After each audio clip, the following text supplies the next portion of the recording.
What a disaster. Okay. I think we're good here. Guys, I'm so sorry. I cracked my computer screen on my laptop, which is the only way I can go live on a scheduled live stream. I'm using my wife's, and I managed to not know the password. I tried to change the password, changed it multiple times. Regardless, I'm here. We'll do this for a full hour. We'll get it in, or as long as you guys have questions. So I'm going to go, let's see here from the start.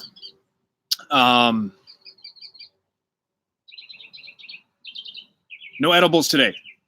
That's only for the weekends.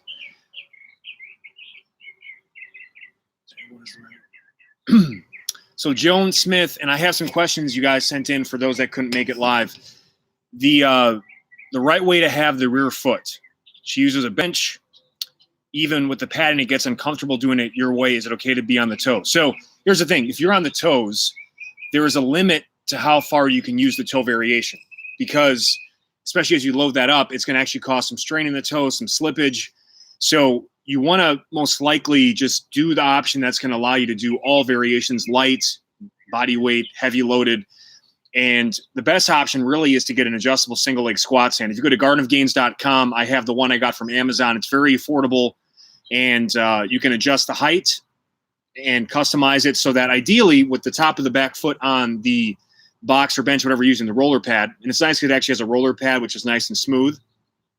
You can adjust it to whatever height needed based on your limb length, height, so that the back knee kisses the floor at the bottom of the movement. That's how you want to have that set up. But I don't like the toe variation unless we're talking like a very small elevation. Like then it's not a Bulgarian split squat. It's just a rear foot elevated split squat with your toes on. And you can't go that high because once you go at a certain height, again, you're going to get slippage, some strain in the toe. It's just not very comfortable. So I'm just scrolling through here. What a disaster, guys. I'm sorry. There were at least, I dropped about 50 expletives here in my backyard. I think my neighbors must, I don't know what they think for multiple reasons, but Ron says his shoulders are down and his abs are crunched. Let's do this. So are mine. That's how to do it, my man. Just scrolling through.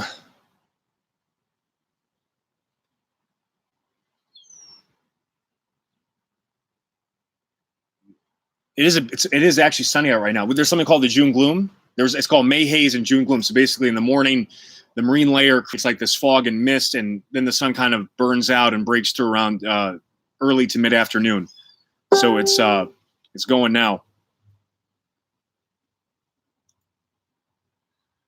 By the way, I can tell a lot of you are feeling the single dumbbell workout is just next level.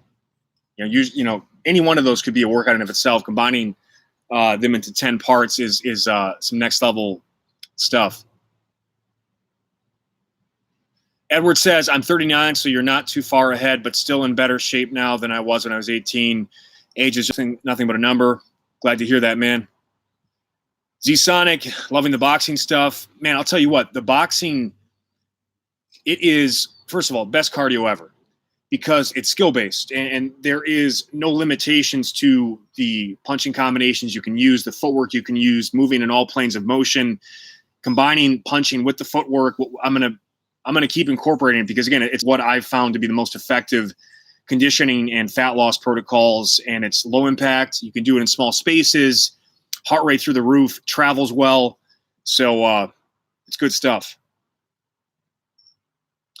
Mark says, yeah, pool noodle on a barbell and a Smith rack works too. Yeah, that's going to be a nice option too. You're going to find that, again, the thing with the bench is that you're limited to the bench height. And for many people, it's either just search Bulgarian split squats. It's like 15 minutes of me talking everything you need to know about it. So you can check that out.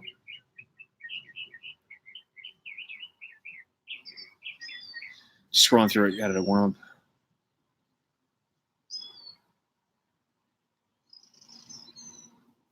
Nate says you listen to the Perfect Day podcast. Yeah, I'm glad you like that, man. It's that's why we do all this shit, right? That's why we do all this shit, to find a way to get closer and closer to the perfect day. And then once you can find what that is, to try to make it more frequent. And, you know, I think fitness is a big part of the perfect day, but it's just a very small part. You know, there's lots of other things I think we'd like to do and enjoy. Heavy bag stuff. So the thing about, look at this guy. Hey, Kong, wait. Kong, come here. Say hello. Come here, boy. Get ready for the biggest boxer on the planet. Here we go. Come here. Say hello. Kong is making a comeback. Just had, by the way, I knew this. Don't worry, I'm going to start answering questions. this is it's a good story. So Kong, come here. Come on up so they can see you while I talk about it.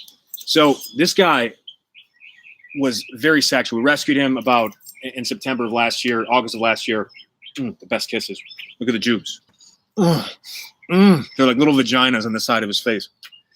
So I'm like, this dude, he has to have testicles, but we didn't see any because with rescues, you don't know their history very well. And he was like a backyard dog. Then he was in a kennel for a long time. And so, but he was always humping his sister. And like, he would be like, like only guys know, like this dude's got balls. I just don't know where they are. So he was sick. And then we got him into the vet. And then they found through an x-ray, he's got 2 huge testicles inside of his body.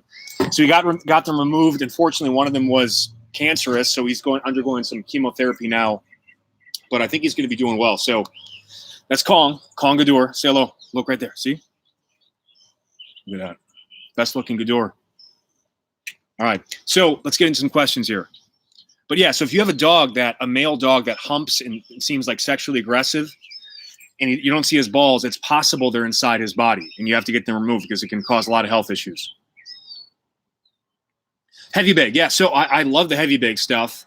The issue is for the dailybj.com, I've got to create stuff. Part of what we've promised now as we rework the site is it's minimal equipment stuff. So most will not have a heavy bag, and that's not something that travels very well. And so, again, I can't really make heavy bag workouts because there's probably of our members, maybe like 1% has access to a heavy bag.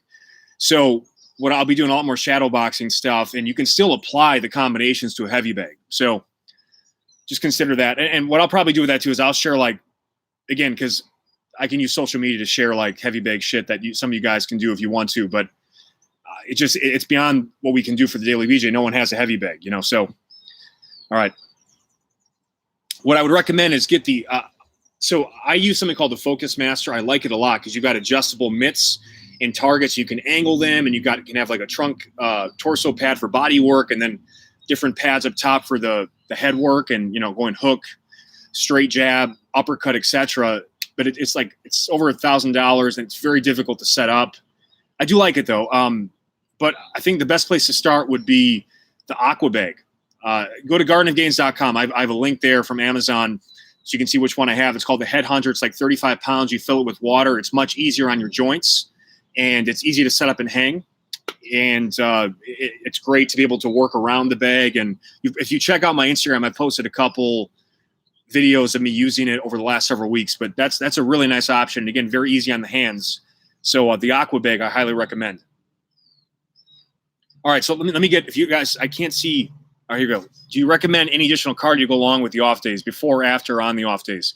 So, again, the site is 30-minute workouts 3 times a week. That's the sustainable schedule. That's the promise from the site. You're welcome to do, additional 10 to 30 minutes of cardio after the workouts or on off days.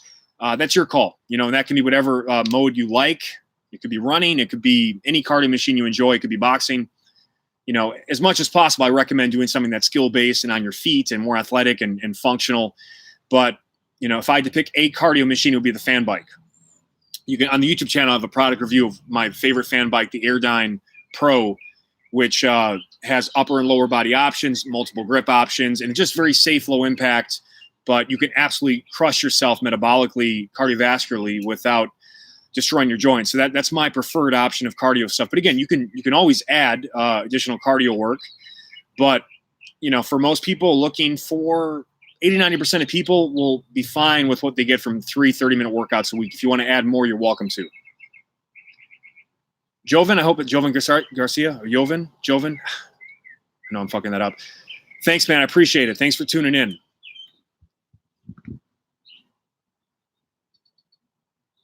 The mobility. So Ron's asking for mobility. Just the warm-up is mobility. So that's what I would do. It's mobility activation circuit. So if you want to get some mobility work, do that on off days. You could also check. I have a 14-day Netflix and stretch program in GorillaCoreGains.com. You could probably also search on if you go to Instagram and search hashtag Netflix and stretch, and the word "and," you'll see also a bunch of mobility drills I've used in the past. But again, the great part of that circuit is that it doubles as a warm up and as mobility activation work on off days as well. So I would use it for that too. All right, so I've got. Let me see here. Can you build a desired physique with full body workouts, or you need to rotate between workouts that target specific muscle groups? So what is your target physique? Is your target physique lean, athletic, muscular, but not like bodybuilder jacked? Like, let's say if we're talking in terms of guys here, the 165 to 185 lean kind of cover model, underwear model, swimsuit model look. Absolutely you can. If we're talking about like, adding 25 pounds of muscle and like looking significantly different than other people, entering that realm of like, does this dude take shit? Is he on gears or prescription supplements, so to speak?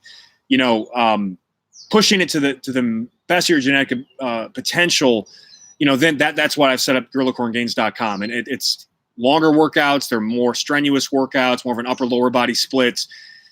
It's just more intensive. And again, like if you're someone who has kids, busy job, it's probably not worth it. And it's probably too much stress for the system, too much time, not worth, the fact that it will also take you 3 to 5 years to build significant amounts of muscle mass, like game-changing amounts of muscle mass. If you can gain 3 to 5 pounds of muscle in a year, that's pretty great. So to like create a significant transformation in physique, like going up to a next weight class, so to speak, it's going to take 3 to 5 years. People don't have time for that shit. Most people don't, right? I'm just being honest. Like, I know this. That's why we do the dailybj.com. I know people have time for 3 30-minute workouts a week. I know that. And there are certainly limitations on how much muscle you can build with whole body circuits. But, again, most people aren't looking for that next level. And there's so much investment of time and resources into it that it's just like, again, it's got to be, you got to find the level of sacrifice that works for you. And for most, it's just not. So I'm just being honest with that. You can definitely build a great physique with full body workouts. But again, I like to split it up because I find more recovery that way, more focus and intensity.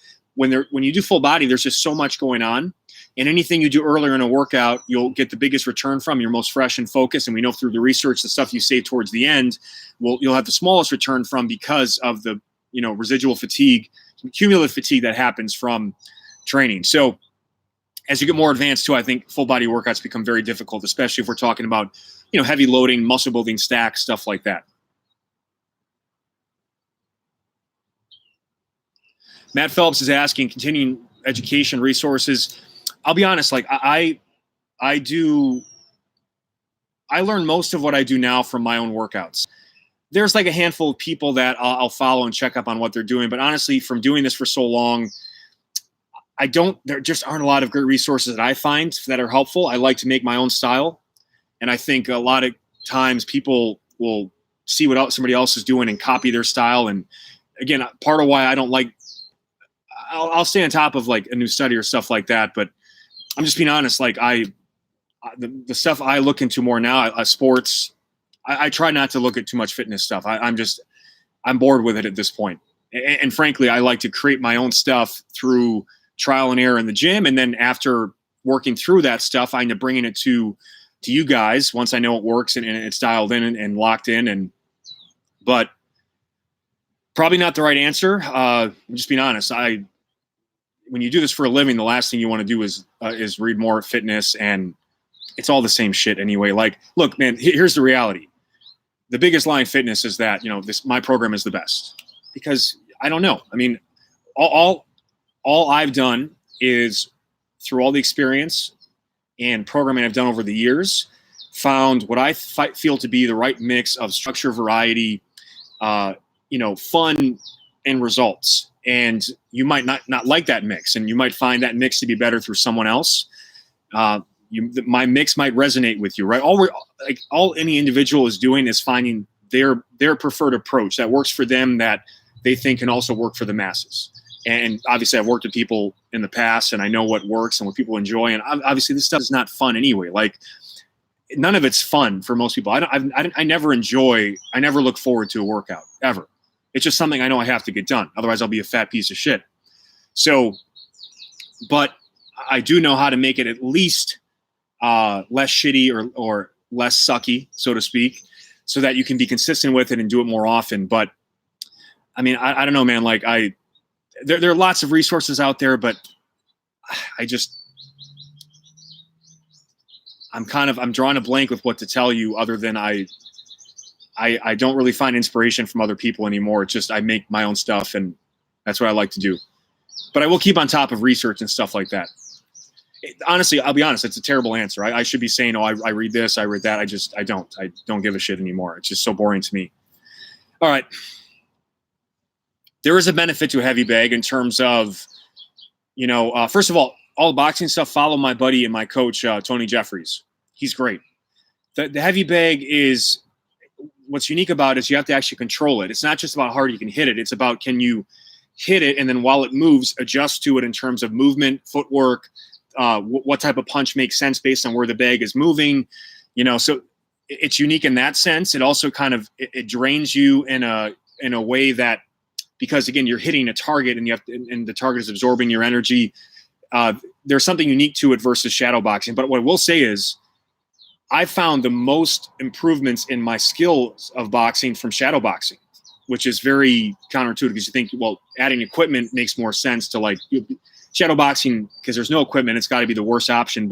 And I discounted it because it's kind of weird. Like, you need a target to hit. But in terms of muscle memory and just like locking in the motions, the mechanics, the footwork, the hand placement on the punches, the precision, it's next level. So Lionel says, I'm 200 pounds looking to lean down to 180. I prefer the lean look more. So then does this dude take stuff look? Yeah, I mean, that's one thing too. Like, when you start to enter, and again, I know when I'm starting to get there. Like last year, I was just doing so much metabolic bodybuilding stuff, and no like athletic type of things, like meaning getting on your feet, moving around, and you start to feel sluggish, and you do lose some pop. So, I like the blend I like is I do a lot of boxing. I do about 2 upper and 2 lower body workouts a week from Gorilla Corn Gains. And then I add in my boxing conditioning in the final 20 minutes of each of those sessions. And also I'll just have 1 or 2 days a week. That's an hour, 15 rounds of boxing. And that has given me the blend of athleticism, but also keeping, kind of that, as best I can, the NFL fast twitch linebacker, that thickness. I still retain the muscle thickness and density and separation, but I feel so much more athletic. I really enjoy boxing workouts. I don't, resistance training, it just sucks. Like it's like a lot of tension in the body. You can barely breathe sometimes. It burns. There's huge benefits to it, huge returns to it. But I'm like, this year I've been doing less of it than I have in the past. And I'm finding still I can make gains in strength. I'm recovering better. I just really enjoy the boxing. It's just a lot of fun. Do you think you can build mass with, oh shit, just shifted on me. Can you build mass with resistance bands? Seems these workouts much easier on the joints. Yeah. So here is another simple fact. Your body knows time and tension. You can create that tension with any training tool. You can work for time, shorter work periods, lower reps, more strength, medium reps, medium work periods, more muscle gain emphasis, also taps into fat loss, and then higher reps, longer work periods, more endurance, stamina. But again, you can build muscle in all rep ranges as long as you can progressively overload, meaning you can't just use the same band forever. You can't use just one dumbbell forever. You have to have the ability to go to heavier tensions, all right? So whether it's a dumbbell, a kettlebell, a band, a sandbag, you need multiple loading options. And yes, you can add reps to that. You can cut rests and still make a progressive overload. There's lots of ways to progressively overload with the same weight, but at some point you need to go to higher tension. So what's great about the bands are that they are less stressful on the joints. They function just like your muscles do. The elastic qualities, where a muscle basically is an elastic band. It stretch. You load it by stretching it, and then it explodes and creates a contraction. So the bands work very well with that. And because the tension, the band tension increases as it stretches, you get peak tension and peak muscular contraction, which is why it's great for more of that metabolic, like in gorilla core and gains, we use it a lot for like higher rep pumping protocols where we're trying to get man to the top of the movement when your chest is shortened and contracted. Bicep curl. So it's a unique stimulus to dead weight. On a bicep curl, the hardest portion is right here in that middle, right? When you get here, and then it gets easy once you get past that 90-degree angle where we're using bands, the tension is highest at the top. So it's just a different strength curve. So you can definitely build muscle with it, but you would never want to use just one training tool because they all have unique benefits. They all stimulate the muscles in a different way. And particularly with bands, you can hit diagonal and horizontal vectors that you can't really hit with dead weight, especially on your feet. Matthew's asking for nutrition. We don't want to put any food or diet stuff at this point into the Daily BJ because ultimately you're going to do whatever you want.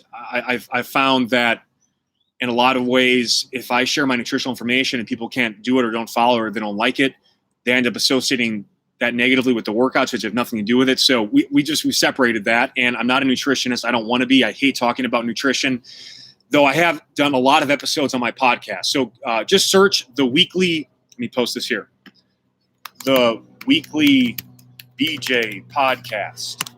And I have like a shit ton of episodes on nutrition, keto, intermittent fasting, low carb, cheat meals. It's a free podcast. It's on iTunes, Spotify, all the podcast outlets. So just search it, and that's where I'm going to be.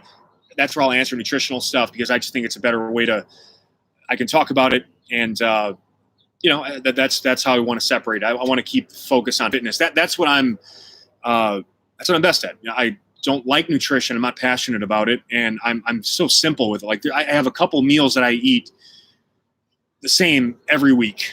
You're not going to be able to follow that. Most people will get really bored. And, some like higher carbs, some like lower carbs. Ultimately, I want you to figure it out. But I do go through the foundations, the methods, good place to start that I think will be good for you to look at.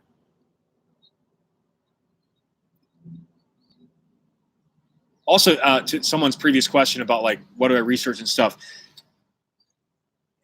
There's so much shit out there. Like all you're going to do is get super confused, right? So someone comes on to me, then they go to like someone else and then, well, he says do this. And then what they do is they Frankenstein their nutrition and workout. So I'm going to do I'll do his leg day, but then I'm going to do his arm day. And then I'm going to do keto, but then I'm going to make it like paleo. I don't know, man. Like, so people end up Frankensteining things. And ultimately, especially with diet, you're going to do exactly what you want to do. And part of what we're creating here, like what I'm creating for you, I think the biggest value that I have in providing this to you is you don't have to think about making your own workouts. You're saving time, right? So if you're investing in this resource, but then you're also wanting to look and learn other stuff, again, I'm not anti-learning, but I am anti-confusion. I'm anti-complicating. The whole point, I'm simplifying this for you. Here's a great approach with minimal equipment. In 30 minutes, there's like really no better way to work out, right? I mean, there's different movements. There's different ways you can structure things. But like in 30 minutes, as long as you're moving most of the time and you're using safe, effective movements that work your whole body, my program, anybody else's program, like how much different will it be? I don't know. Probably not much. The difference really becomes in is it sustainable and will you stick with it for the long haul? And obviously I've had people that have done my shit for a decade or longer. So I found a sweet spot that works for enough people that they can do this forever or for a long period of time. But I just don't want you to get in the habit of like Frankensteining stuff. Like you go on some of these biohackers and they'll just confuse the fuck out of you and take you actually away from something that was currently working and getting you results and that work for your lifestyle and then make you think it's not good enough or there's a better way to do it and then get you like in that Pandora's box or that vortex of bullshit that can really get you off track. Amy, isn't that the best advice ever? Like no ragu. $5 plus. I think $5 plus was the minimum, but if you go $7, like that means if it's a $7 bottle, it might even have like an actual piece of garlic in it, like one of those basil leaves. So yeah, that makes a huge difference. You got to get a high quality tomato sauce, without a doubt. Harry's asking, he said, I'm getting great results with your workouts. I've been weightlifting without seeing results. How can I combine this? So we do get this question a lot. How could I do like lifting and also then the daily BJ workout? So in that case, what you could do is you could do your whatever heavy lifting you want to do first, do that, and then follow it with, 15 to 30 minutes of the Metcon stuff at the daily BJ. That would kind of combine heavy lifting with more of the metabolic conditioning. You could do it that way. Some people like to do like heavy lifting one day, metabolic conditioning the next. You know, if you like that, you can do that. I just find that it's too competitive. That's the thing about full body workouts. Like, they're too competitive. You know, you need a day. Like, you can try to do like a bodybuilding day and then a total body Metcon day, and it's gonna affect the recovery.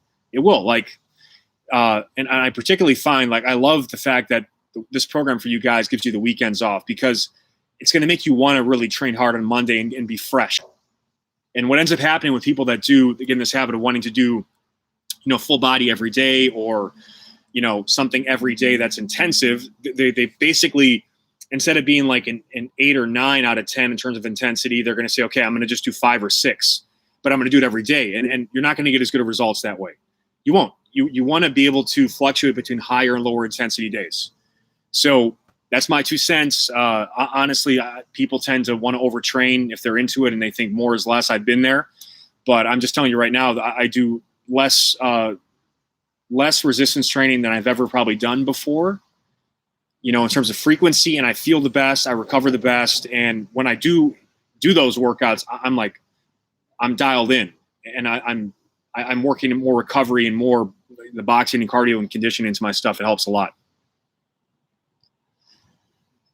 Ron saying, should I strive for failure by the end of the work periods, or should it be just shy? You always want to, you know, these are not death sets, right? These are, like I said, 8 or 9 out of 10, meaning you could probably, you know, you could crush it more, but you want to live to see another day or another set. So again, you're always operating on the 8 or 9 out of 10 on the intensity. You can't go, I mean, a max out is a one-time thing, right? Like, you do a 60-second assault bike or airdyne sprint or fan bike sprint, you don't do another one.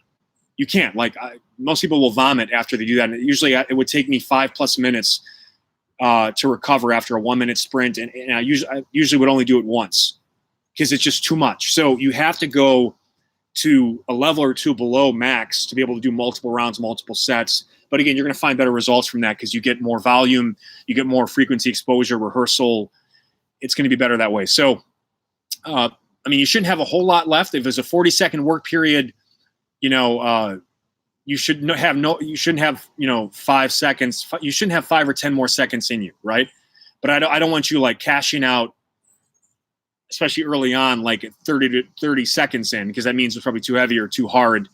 You want to find the balance. But again, just work for time, do the best you can. Some days you'll feel better than others. You can do the full work period. Some days you'll be a little low energy in the tank, and you can't get the full work periods, but just work for time, do your best. It averages out, and it progressively, the needle goes in the right direction over time. Mark's asking when the clothing line will drop. We are close. Actually, tomorrow we go to LA to meet with our fashion designers to see if they have finalized the shorts. Also going to check out the longer pair of shorts as well. That is going to be in development. The muscle tank will follow. We're hoping to get something ready in July. July 4th would be awesome, but we'll see. It just depends. You know, usually when you get the sample, you want to make sure it's legit. And by the way, awesome fit. Like, the best shorts you'll ever wear. Kong is playing with the ball right now. But I want to make sure it's perfect. And but once we make changes, we have to wait a couple weeks to get new fabrics or to get them to design it. So there's just a waiting thing. But I will let you guys know. My Gorilla Corn Gains and Daily BJ members are the first to know when we do it. Cade is asking, which is better training for pull-ups, chin-ups, counterweight assist, or negatives? Counterweight assist. Are you meaning the Gravitron? By the way, Cade, let me see if I can actually pull this up. I'm going to post it in the thing here. Get you my deep dive on pull-ups, because I go through. You want to use all the options. Concentric assisted or band assisted. You want to do negatives, and you also want to do some isometric work. I've got it. This video is legit. It's a complete deep dive. I'm going to post it right now. Damn it. Become a pull-up machine. So number 1, pull up. All right. Come on. Share. Okay. Posting it right now, man. Check this out. Deep dive. Everything you need to know about pull-ups.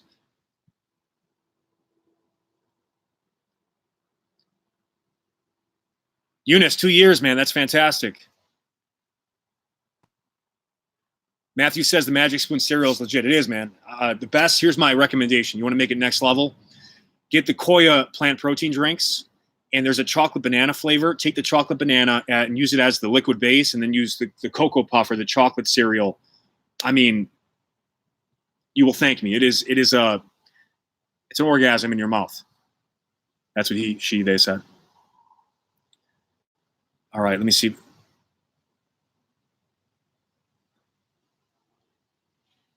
Okay, so by the way, so a couple things, those listening. My YouTube channel is an outlet for you so on particular movements like the Bulgarian split squat, pull-ups, push-ups. I do deep dives where I talk more technique and stuff like that. That goes beyond the quick, accessible, fast workouts of the Daily BJ for those that want to learn more. So you can pretty much search almost anything on the YouTube channel to find something related to exercises or that type of thing. And then stuff on nutrition, lifestyle.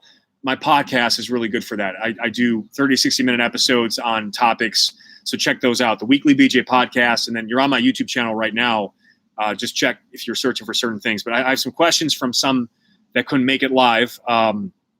Jason Coffey is asking, you never or rarely include running in your workouts. Are you against running, or is this due to past knee issues, or maybe you just aren't a runner?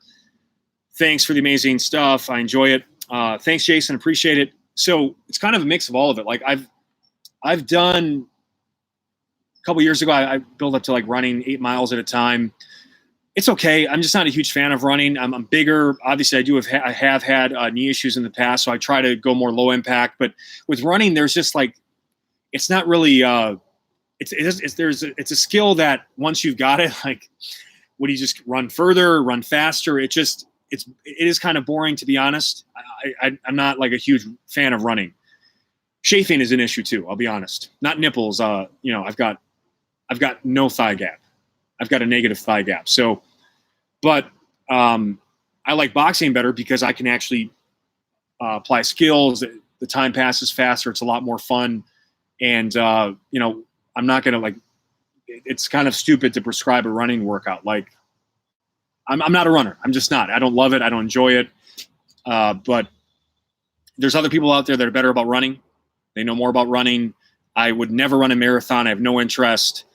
So, I would say the answer is I think there are better ways. Or obviously, this is a home workout program, a travel program. You can't run everywhere, especially if it's bad weather or you don't have access to a treadmill or whatever else. But I like to get my conditioning from.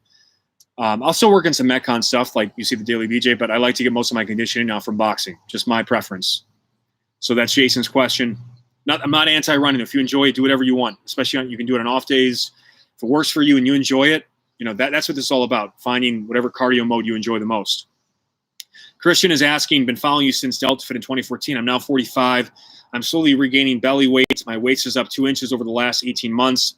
I do all your fat shredding type of program, eat low carb, and still creeping up. What should I do? So this is a tough one, right? Because if you're saying you're doing everything the same, and the only variable, the only difference really is your age, if you're going from your 30s to 40s, the same inputs are not going to most likely create the exact same output as you get older. This is just, you have less flexibility with your diet, most likely.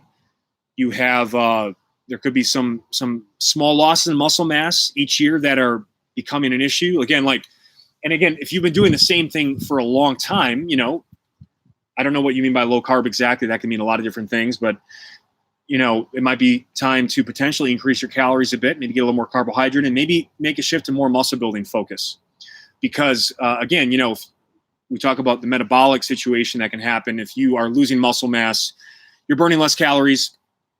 At rest, you'll end up accumulating more belly fat as a guy when you lose muscle mass. And you might benefit from, the more metabolic bodybuilding stuff we do at GorillaCoreandGains.com. But like I said, that's a very expensive program. It is a longer commitment. They're different. Like the DailyBJ.com workouts are super challenging. Don't get me wrong. In fact, I actually find them more challenging per minute in a lot of ways because the systemic fatigue. But there's more loading. There's more the pump and burn of your muscles with gorilla corn gains is just off the charts. And I think for a lot of people, it's just too much. So, but it might be possible you could benefit from doing those protocols and, emphasizing building some muscle mass because, not that these workouts can still retain or build muscle mass, but, as you're getting older and things slow down, you might need even more muscle mass than you had in your 30s to be as lean, if that makes sense. So, and it most by the way, I'm 36 and I always have a little flab in my low abs and my love handle area. And I eat too much on the weekends to be super shredded. Like I'm not. But I know what I can always fine tune and dial in the weekends and cut back a little bit if I want to be super shredded. But it's like, who gives a shit? Like I can still see my abs. I got enough muscle separation. And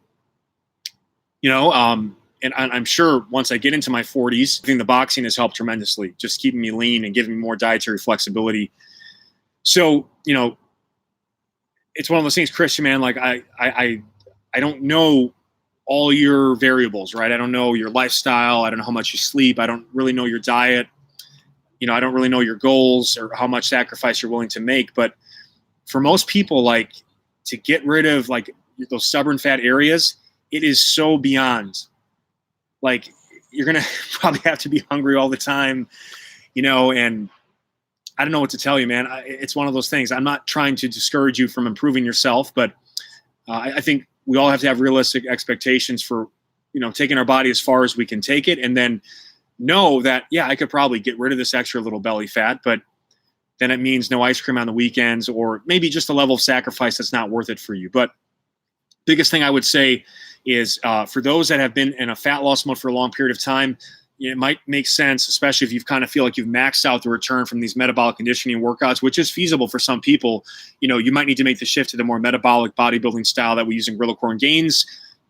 Maybe incorporate a time with some more calories, some more carbohydrates to kind of, elevate metabolism, build more muscle mass, and focus on more of a long-term elevation of metabolism that can help get to those stubborn areas. So that's the best I can answer without knowing anything else beyond what you said. Let me see if there's anything else. Yeah, again, like when I do push-ups for mountain climbers, like I have when we shoot videos and shit, I'm like, Aunt Naomi, my wife, I'm like, make sure that the angle is good because otherwise you'll see like my fucking flab hanging down. It's not a good look. But look, man, I mean, the amount of fun I enjoy food so much that to take that out, unless there was like something special coming up, it's not worth it. I like pizza. I like sushi. I like ice cream, chips, fries, so I don't know what to tell you. Steve Brown asked, what are your thoughts on adding one upper and one lower body lifting day on the off days of the TDBJ program? Give it a shot. See how you like it. If you think it works for you and that it's not impairing the recovery at the workouts that you're doing, give it a shot. We have some people that are members that basically use these workouts on off days or as conditioning, or they combine them where they're lifting and they create their own kind of ideal training split for themselves. In the past, I would be like, no, do exactly what I say. But no, like I honestly, you use this for whatever you want it to be. For some people, we actually have members of Gorilla Corn Gains that still are members here, and they actually use it during weeks when they're traveling or vacationing or when they don't have access to some of the equipment in Gorilla Corn Gains, and they use it. My whole thing is, if these resources are part of your lifestyle and your fitness plan and it's what you want to do, I'm all about it. Even if it isn't exactly what I'm prescribing, make it work for you. So that's my best answer there. Let me see if there's anything else. Anything you should be aiming at shadow boxing. Yeah, you're supposed to visualize an opponent. So you visualize the body, the head. You can also, one of the benefits of doing it in a mirror is that you can actually, you can see a body yourself. And I honestly don't like looking at myself in the mirror, period. I hate it. And especially punching, it's just kind of weird to me. So I actually like to visualize it. And that's my preference. Let's see if I didn't miss anything. Next one. From No Sellout. What's up, BJ? Flabby personal trainer here. I just recently lost 40 plus pounds, intermittent fasting, plus I've been fully plant-based for over a year. Didn't work out seriously during that time, and I'm under the weight I want to be, and I'm now skinny fat. So lesson learned, never go in a caloric deficit and stop resistance training because you lose a lot of muscle and you end up with that skinny fat look. So that's just one thing to point out. You obviously know that, but I'm just pointing out for everyone else. Being plant-based and open to different training techniques. How do I put on size and burn this fat off? I'm currently 200 and looking to be 215, 220. So, so now you're in. So now you're trying to do opposite things simultaneously. Like gorilla corn gains is where shred meets gains, but not to this level. Like you'd want to get lean first, and then the gorilla corn gains, really the true value of it is it can allow you to stay lean while you build muscle over time and not have to bulk or cut. But if you have a lot of fat to lose, you got to focus on fat loss right now. Get as lean as you can from that style, and then shift for the next 3 to 5 years to muscle building protocols. So that's the answer to that. But you can't simultaneously lose like 20 plus pounds of fat and gain 20 pounds of muscle unless you're like on the Soviet stack, testosterone, growth hormone, insulin injections, whatever it is that they're doing. Crazy genetics. You're young. You sleep 9 hours. So that.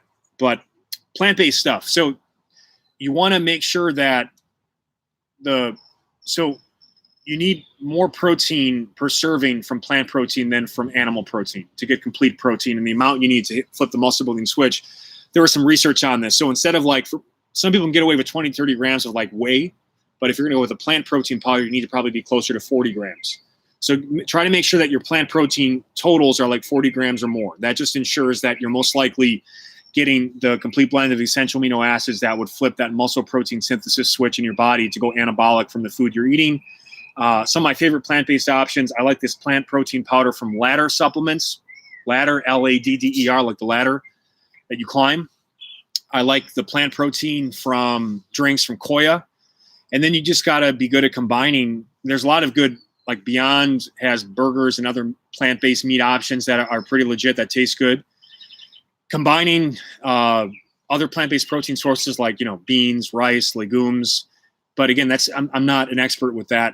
You probably want to do more research from an expert with that, but those are some good options.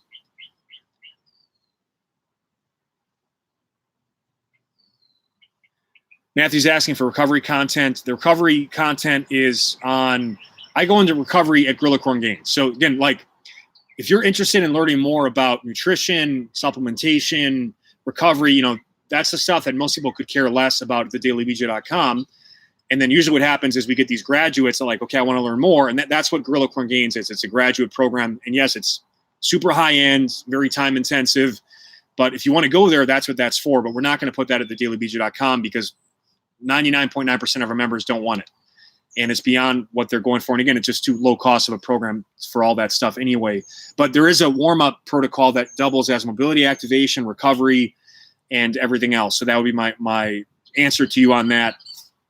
We've added the live stream now as a tool to get answers to stuff. Sorry, I'm just trying to navigate questions from you and questions live.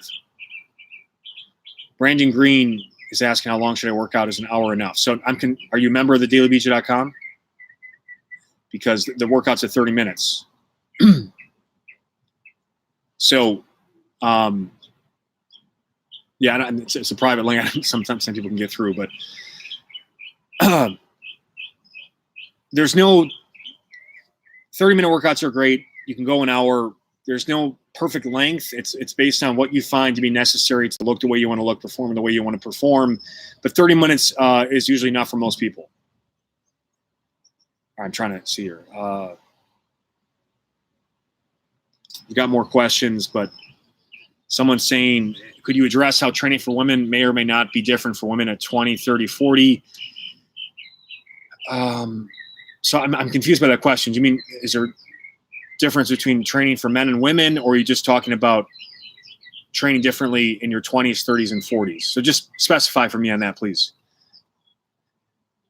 Simon says, on a 60-second work period, for example, like the bodyweight 60-15 from this month, I don't think there's a 60-15 from this month.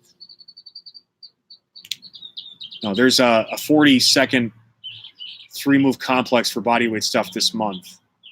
But regardless, if I tank out on the pull-ups, say 30 seconds, how long should I rest before trying to get another few reps? 5 to 10-second pauses, rest pauses, are what you do to, rest pausing in the middle of a set. Especially if it's only 60 seconds. If it's like a 5-minute block, like we'll do some longer blocks sometimes, then it can be like 15 to 30 seconds, but usually it's 5 to 10 seconds just to get, a little bit of a rest. And then, but again, mind you, the next time you do it, it'll be even less reps than you did before. So if you got like 8, you can rest pause, you probably get like 3 to 5, and you might be rest pausing singles from there. So that's just something to consider. Brandon says I work out 1 hour a day in the gym. So then keep doing it. This is for, I don't know how you got, if you're not a Daily BJ member, how you got on this, but this is just for members of the dailybj.com, and we do 3 30-minute workouts a week in that program. So, yeah, I guess it's hard to answer your question because it's, whatever. All right. Sorry, man. There's so much going on right here, and I'm still frazzled from being 30 minutes late to this. All right. So next one on this. I'm only able to get in 2 days a week for the workouts. Is that enough for ongoing fat loss, conditioning, and/or strength development, or is 3 days a week the absolute minimum? So 2 is solid. 2 is solid. 3 is optimal or the most effective. We know 1 workout a week is enough to maintain strength, not enough to maintain conditioning. So that's just something to consider. That's why, like, you never want to take a full week, like weeks off. Like full complete layoffs are the worst idea. At least get 1 workout in that week. You'll maintain your strength levels. That's what the research shows. But at conditioning, you'll lose conditioning with just 1 workout a week. We know that. You lose conditioning a lot faster than strength. 2 is probably enough if you're happy with the way you look and you're only doing 2, just keep doing 2. 3 is ideal with the Monday, Wednesday, Friday split is optimal because you get a day of rest between the workouts during the week and then 2 full days of recovery on the weekend.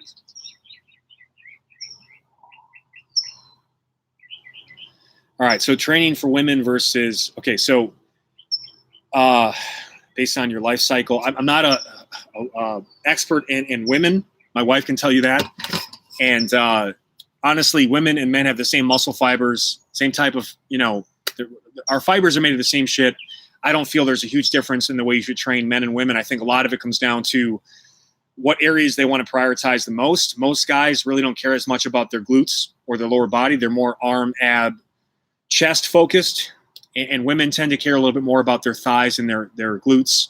But I know some women that love to work their arms. Again, I don't want to generalize. I don't want to enter the slippery slope that comes with generalizing about any sex or gender fluidity or anything like that. In terms of how training should shift in your 20s, 30s, 40s, here's the thing. I don't think it should change that much because I think you want to start in your 20s training smarter as it is. Like people will think, oh, I'll just beat myself up now in my 20s, and then I can, once I'm all beat up and my joints hurt, I'll modify my training later. But it's like, why would you want to do that? Someone who did all that shit, that stupid training and that, load-based training and injured myself a lot. I mean, I didn't have a choice but to change the way I trained. But I wish I didn't do all that stuff because why put extra wear and tear in your body? I will say that, recovery, what ends up happening it's really not even like your ability to go after it. It's just, you need more recovery between sessions.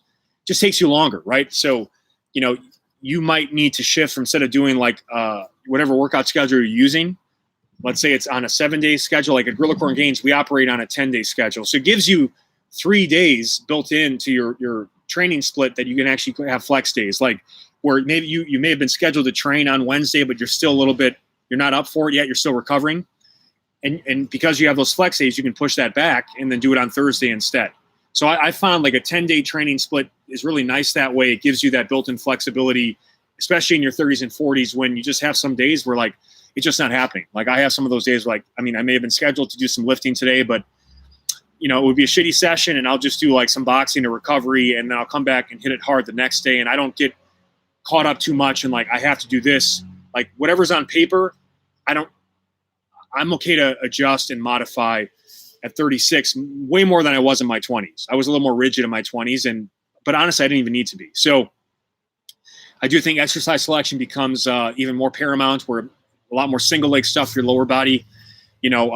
Probably avoiding too much stuff in 6 reps or less, as it can really take its toll on the joints. But in terms of men and women, I think it's more specific to what areas they want to work the most. I think women do respond a bit better to more adding in more aerobic work on top of what they're doing. They'll have less muscle mass than guys do. They tend to need to be a little more strict with the diet. Dudes can just get away with a lot more. And so in general, younger people and men can get away with a lot more than people that are aging or just women. There's not as much flexibility. And it's an unfortunate answer, but it's a fact. And what I always say to that is, you know what? Women smell better. They're more attractive. They're smarter. They're more skilled at other things. So pros and cons. It's all good, Simon. I don't have an opinion on soy products. I don't really eat them. And they're probably not as bad as some people have suggested, but I don't have an opinion. It's just not a part of my diet. My opinion on CrossFit is answered in the strict fact that I don't do it. So if I thought it was amazing, I would probably do it. I don't. So there's my answer to that, as politically correct as I can be. What else we got here? So I answered that. We had someone that emailed me 5 questions. So I'll try to answer a couple of them unless some other ones come through here. You wrote this on your Facebook page. I want to basically, okay, so I've got 2 programs. The Daily BJ is for general fitness, fat loss, minimal equipment setups, people that just want to work out 3 times a week for 30 minutes. And you're probably fine with that. Most people would have no desire to do what we do at Gorilla Corn Gains. There are, limitations to how much muscle you can build with metabolic conditioning, full body workouts. So that's just a fact. So, but for, active, healthy lifestyle, staying lean, looking good, but instead of $19 a month, it's $199 a month. Probably way too expensive and not worth it for other people. And that's, again, we've got people that were members of dailybj.com that want to take it to the next level and train the way I currently train. And that's what that site is for. But, I'm not trying to discourage you, but it's hard. And we have plenty of, I'm blown away by how some of the members, the Gorilla Corns, we have some people that one guy just finished his doctorate and didn't miss a workout in the first 2 quarters of this year. I'm blown away. But if I would have known that, I'd been like, what are you doing? Just do the Daily BJ and focus on your doctorate, because it's just a lot. You got kids, you got a busy job. If I had kids and I did something else for a living, I probably would just do the dailybj.com, because I wouldn't have the mental resources or desire to do workouts that are much more intense and require more recovery and that type of thing. So that's my answer to that. Okay, so Horusirus18, you must be the individual who sent me the 5 questions, because you seem to be asking similar questions. Functional training. Functional training is a marketing term. What it really means is, workouts that are designed to make you better in life and athletics.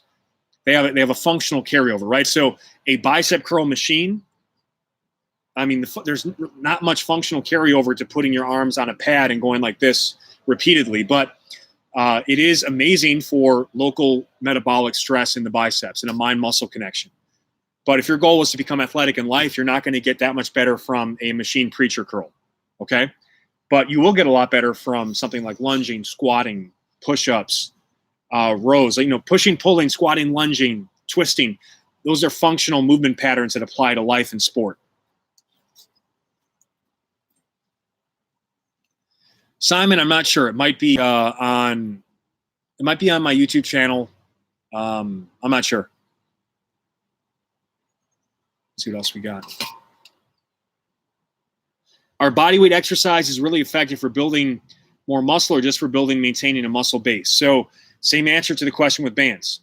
If you're doing just push-ups forever and you're not using more challenging push-up variations, there are going to be limitations on how much muscle you can build. But if you progress from a push-up to a feet elevated push-up to a pike push-up to a handstand push-up and increase the relative loading, you can build just as much muscle mass from bodyweight moves as loaded moves. It takes more knowledge and progression of body weight than, say, just go from a 5 to 10 pound dumbbell, right?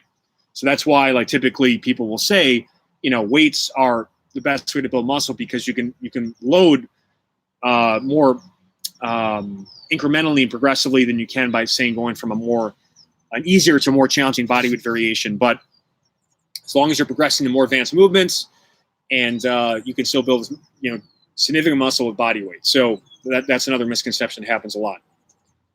So I hope that helped there. Let me see what else. Down. Get a little drink here. What else we got? Any other questions I missed here? If I'm sorry, just retype it here and I'll get to it.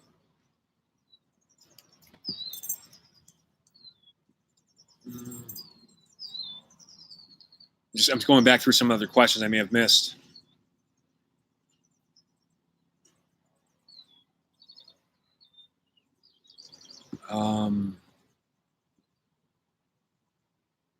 I do like the hip halo.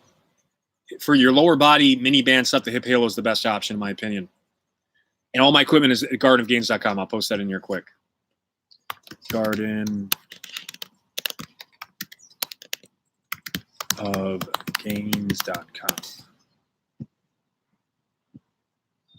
That post.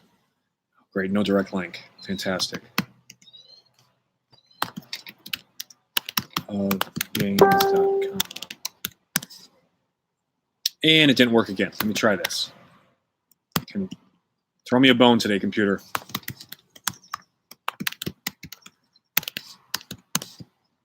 Still doesn't work. Okay, well, oh, it does. So I had to put the HTTP. Jason's asking if I'll ever do any more follow-along videos. I would love to never do another follow-along video. I was just thinking about this with my wife the other day, like how much. I'll share this with you. I had the opportunity to become after I left Men's Health, I got offered to become a head trainer for Peloton, that cycling thing. And they launched like a treadmill and it was all like follow-along workouts. And I was like, honestly, I mean, there was some real high-end potential, like stock options, stuff like that. But it was like 8 follow-along. I'd have to do 8 live follow-along workouts a week and then treadmill and resistance training mixed. And I was just thinking like how miserable I would be, like screaming, yelling, running, holding weights, entertaining. It is the worst. It is my worst memories in my career come during follow-along workouts. Fucking hated it. It was the absolute worst delivery system. It's expensive. It's time consuming. It doesn't really make sense also like long term. Like who wants to work out in front of a big screen? Like you can only work out in front of the screen. It doesn't work on a phone. You can't like reference a phone and do it. So you're limited to always being in front of a screen. And usually, you can't end up using things like a pull-up bar, or you're just so limited and it's redundant. I hate it. I mean, I was my worst experiences were always follow along. I hated it. If I can stay relevant in fitness and never do another follow along workout, I will do that. It would take so much money right now for me to consider doing a follow along workout. Am I giving you an idea of how much I hate follow along workouts? I'm done. It would 7 figures minimum to do another follow along workout. So you can come up with that amount of money, I'll consider it. Matthew, that's I try to give my humor, my personality in the podcast. So that's where I do it now, and it's much less strenuous in my body.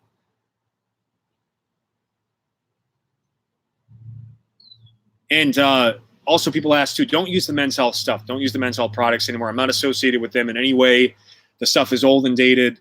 And I still get people messaging me like, the disc broke on this DVD. How can I fix it? I'm like, I have no clue. I literally have zero involvement. I don't even know anybody that works there anymore. They fired everybody and they sold the company. It's a sinking ship. So I have no input there. And also like DVDs, I don't even have I have a PS4. So I guess I could put a DVD in there. But most computers don't even use DVDs anymore. You once said, can you imagine if nipples had mouths? I can imagine that. How do you know my nipples don't? Let me ask here. When doing hip hinges with landmine setup, are your legs bent or straight and stiff? when doing hip hinges, period, you never want to be completely straight-legged. You want a slight bend in the knee, but then from that slight bend, the only motion happens at the hip. By the way, on my YouTube channel here, I have I'll just find it for you right now since I'm here. I have a deep dive on hip hinges, I believe.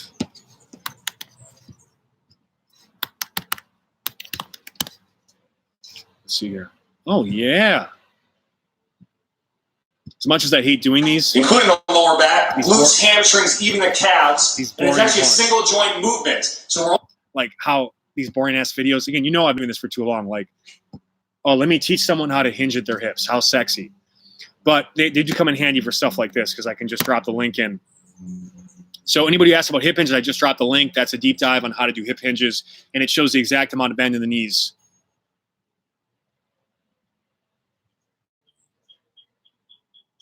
But yeah, going back to that whole follow-along thing, like I'm sitting like last week, I'm sitting at the Malibu Pier having this amazing meal with my wife, enjoying the views. I didn't really do anything that day, and I'm like, right now I could be fucking running and screaming on a treadmill and then interacting with people live. And I'm like, what? I don't know how they do it. I mean, whatever. I know what they're paying them, and they're not paying them enough. And it's actually like for a trainer, it's a lot of money. We're talking like 6 figures. Good amount of money to do it, but like they're not paying. You need to be paying them like pro athletes because they're putting their bodies. Like, do you understand what you're putting your body through? Even if you're using light weights, like the amount of adrenal fatigue you get, your voice goes. It's different. It's different than doing a workout live with people here versus on camera because now you've got to look. You got to work to multiple cameras. Sometimes they stop you and you have to reshoot stuff. When I made the original speed shred, I had to, at the end of that week, I shot 21 follow-along workouts, 30 minutes or longer by myself in 4 days, and we had to reshoot 3 of those videos. Like, I wanted to fucking kill someone. When they asked me, like, I'm trying to be nice, it was my first, like, real gig with Men's Health, and I'm like, yeah, okay, let's do it. And I actually had to fly back and shoot some more, too, after that. Like, the worst. You can't pay someone enough. You got to pay me like an NBA player. Any tips on building thick legs? All my lower body protocols I use are like to build big leg muscles are at gorillacorngains.com. My YouTube channel has also my top 10 hamstring movements, my top 10 quad movements, my top 10 glute exercises. So you can check those out. I just did a podcast on leg day 101 at the Weekly BJ. So just go check out episode 59, leg day 101. I talk about like everything you need to know about building your legs. So there's so many resources for that are available on the YouTube channel, the podcast, and then again the exact leg building protocols I use are at gorillacorngains.com. I'll type it in right here. That's my online coaching group, and I should wrap this up soon because it's getting pretty long. Okay. Any other questions before I sign off here? I think there were a couple.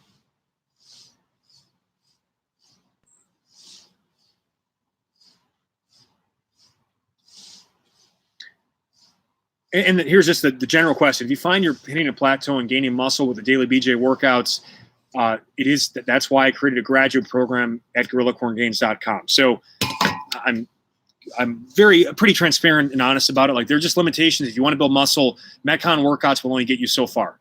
If you really want to build serious muscle, like you want to get into a new weight class, a completely new look for your body, Metcon will not get it done. Metcon is designed to give you the best blend of everything you want in a fitness program: strength, power, stamina, cardio, mobility, stimulating muscle gain to some degree, but limited amounts because, again, it's more circuit training.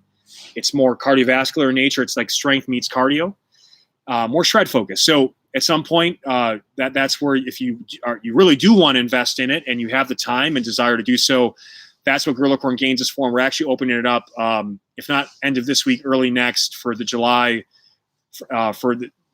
in the third quarter of the year for those that are interested in doing that. But again, $199 a month, super expensive, lots of time, probably not what most of you are looking for. And again, if you're satisfied with what you're currently doing, don't be distracted by the noise. Okay. All right, guys, I think I got everything here. What else? Okay. and for actually, I'll pop this in. I just did this for bodybuilding.com. Where is it? Here's a link to an article I just did for really good leg workout. Like this is like a classic. I mean, you could do this once a week for the rest of the summer, and you'd notice very significant changes in your legs. So here's that article on at bodybuilding.com I just did. It's actually my first article for them. So we'll check that out. All right, guys. I'm very sorry about being 30 minutes late to this. I cracked my screen, and I just don't know my Gmail password because it's all Face ID and locked into the memory of the computer. So I just had a real hell of a time getting on here, but I'm glad we got on. We got a full hour plus. I'll probably keep doing these once a month since you guys seem to have questions and I want to be able to help and answer. But Amy, my pleasure. Thank you so much. Rhonda, my pleasure. Also, by the way, what I tend to do too, anytime I get questions or DMs, I don't check the DMs or questions, but they are forwarded to me. And then I end up making, if I see enough of the same question, I'll make like usually a podcast about it or a video about it. So what I would say is, many of you ask me like, what should I see you post workouts on social media. When it comes to posting workouts, for the most cases on social media, that's just marketing content. That's designed to get you to my programs. Standalone workouts don't do as much for you as 6 workouts that are created synergistically, where I know, okay, you're doing this on Monday, so I want you to do this on Wednesday, and then I'll have you do this on Friday because I know you have an extra, 2 days of recovery. Again, that I know how to make. Most people don't know how to make programs. They can make workouts. That's not a true skill. A program is what allows you to get a synergistic exponential return to a collection of workouts. So the workouts on social media to you as members of the dailybj.com are noise. Now, but if we're talking about, a podcast about nutrition or whatever else, that's a supplementary resource that I think is valuable to a member of the dailybj.com. If we're talking about a deep dive video on pull-ups, everything you need to know about pull-ups and how to do your first pull-up and do more pull-ups, that's a supplementary resource at dailybj.com, and that's where my YouTube channel can become useful. Instagram, I think, is probably the least useful resource for you guys because, again, to be successful on Instagram, you have to use strictly visuals and make things look very different and unique. And they're really it's just a bunch of random workouts.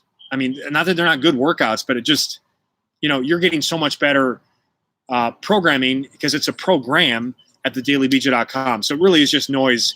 I'm just being honest. It's each social media platform has a different value, right? Like podcasting and YouTube is really about sharing knowledge. Uh-oh. Fucking Siri. It's really about sharing knowledge. Instagram is just about sharing how you look and trying to inspire people with visuals. My least favorite platform now, to be honest. I hope it goes away because all it's doing is people are, especially if you're in fitness, like everybody's sharing free workouts and hurting everybody else's ability to actually sell better workouts and good programming because people think I can just get it for free. And then they're just doing a bunch of, I'll do his free workout, her free workouts. And again, they're Frankensteining their workouts. And as a result, no one wants to look like Frankenstein. Let me put it that way. And if you do Frankenstein's workouts and follow Frankenstein's diet, that's what you look like. And you'll get not the best results. Okay. England, what's up, man? What's up, UK? Follow my boy, Tony Jeffries, British Olympian. I love when he calls me, when he says, mate. Hey, mate. All right, guys, I'm going to check out here. I need to eat something before I lose control. This will be available for replay, and keep up the great work. Love you guys. Peace.